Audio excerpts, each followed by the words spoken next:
except for a couple of candlestick lines, we'll look at hammers and shooting stars. But net, a single candlestick line is not that, a single shadow is not that important. Where they become important is if they're confirming a support or resistance area, because what's happening is if you have a series of long upper shadows right near the same resistance, if the market's strong, what should happen? It should close near the highs, right? If every time it gets to near a resistance area, it pulls back, it's visually showing us, and this is what the candles shine at, visually showing us what's going on between the bulls and the bears, the psychology of the market. The market's rejecting higher levels. So if there's a group of 2 or 3 long upper shadow candles near the same resistance area, I would certainly take notice of it. And this slide happens also to be what's happening with the real bodies. Smaller and smaller, right? Now here we have a couple of black real bodies. When you get our daily newsletter illuminations, you'll see that we have ST, short-term trend. ST, we abbreviate.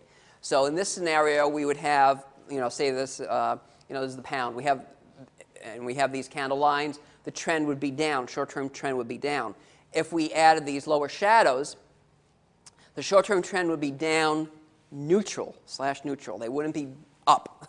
They wouldn't even be flat because it's mainly making higher closes. But this mitigates some of the bearishness. Okay, so we always have to look at shadows. So here, for example, we have a series of long lower shadows near the same support area. Time after time after time rejecting lower price levels.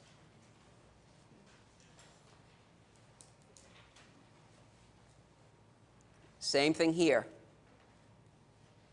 In fact, beside these upper shadows, what early indications did we have, even with the first few candle lines? Spinning top, doji, right? Now, during the break, somebody asked me about the spinning top and the doji, and we talked about how I view them the same. And the reason that becomes important is because, remember the rule that we had with the doji as a potential resistance area based on the close? All right.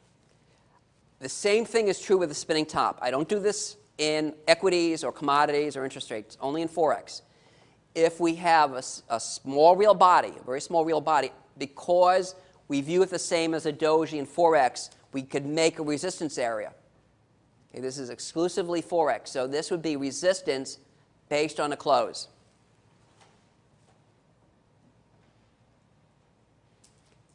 If this was an equity, I don't use spinning tops as a resistance area. And some of you may recognize some of these signals. We'll look at this later. A bearish, the black wrapping around the white, a bearish engulfing pattern. There's an evening star variation. And we'll get to all these patterns in a couple of minutes. Yes? How do you view that spike just to the right of the doji? Do you just disregard that, or is that... Over here, this right here, the spike? Well, the one to the left of it, but either one of them.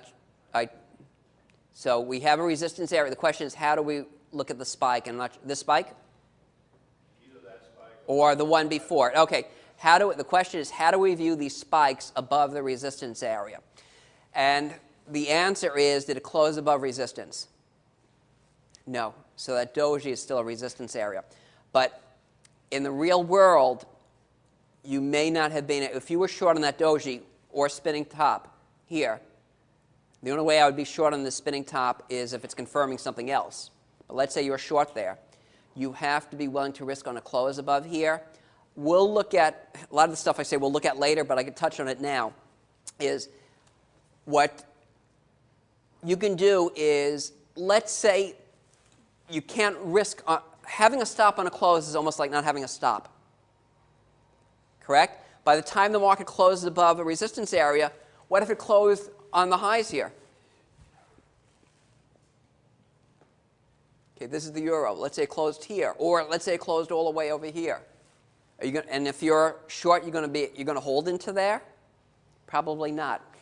What we're going to look at in a couple of minutes is using the concept of risk-reward, knowing what your risk or what your potential reward is, and then kind of going backwards and then using that to set your stop. So in other words, don't worry about, we'll look at one with specific numbers now. If you were short here, once again, let's say it confirms a resistance area, whether it's a Fibonacci retracement or a Bollinger Band or a high. Let's say your target is all the way down here.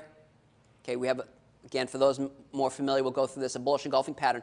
If this is your target, that's a great target, and you're looking for, let's say, a 3-to-1 or 2-to-1 risk reward, you can then, you know what your target is, and then you could do, if you're looking at 2-to-1, you can do half that amount and set that as your intraday stop, because that's the most you're going to be able to risk to make it a 1-to-2 risk reward. And we'll look at some actual numbers on that.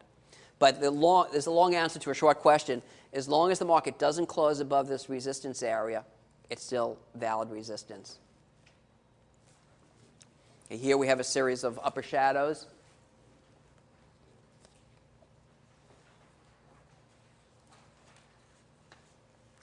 Okay, and I circled in blue a series of upper shadows to show, gasp, it doesn't always work. You know, this is the real world. It's not going to be 100%. There's a wonderful Japanese proverb. You may have heard me say it before. It's just so great. The Japanese say even monkeys fall from trees. Okay, nothing is 100%, not even the candles. You know, here the upper shadows worked fine in the red, and the blue it didn't work. And that's why we always have to talk about stops. And when we talk about money management, we will talk about stops. Yes? At that point, at the blue circle, where your shadows did not work, could you have used the breakout as a continuation of the long trend?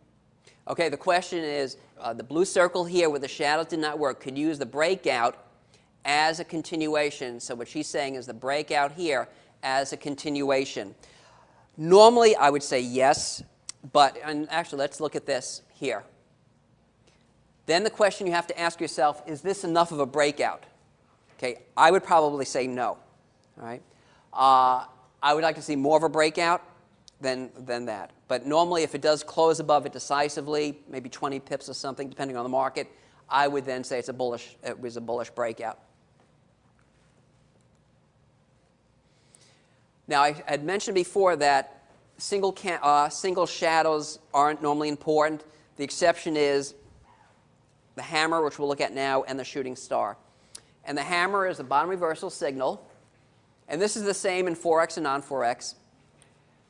And these are your criteria.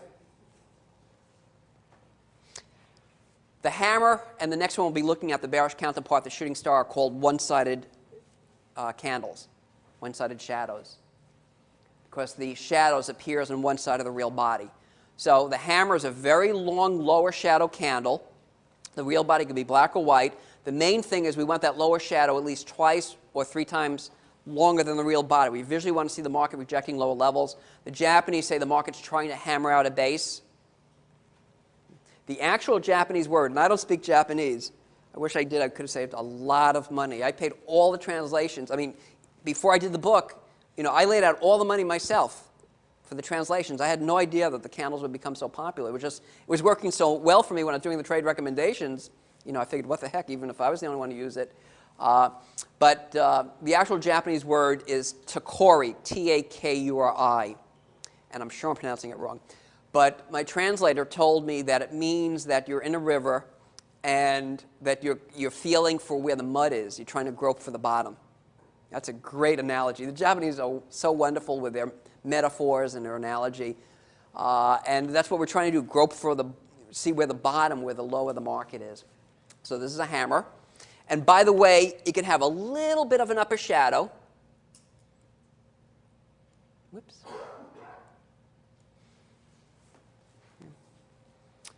And if you want a kind of a definition, it would be 10% of the lower shadow. And the reason I can give you some of these specifics is because I have some candlestick recognition software. And it'll be out probably in the next month or so. By the time the DVD's out, it'll be out. But it's really neat. It's the only. How many of you have candlestick recognition on your computer? None of them have my input. I bet you they even forget about the trend. I bet they call a bearish engulfing pattern if it comes there. Or we'll look at this later. They don't talk about trend. I'm going to have software that's going to have candlestick recognition, and it's going to allow you to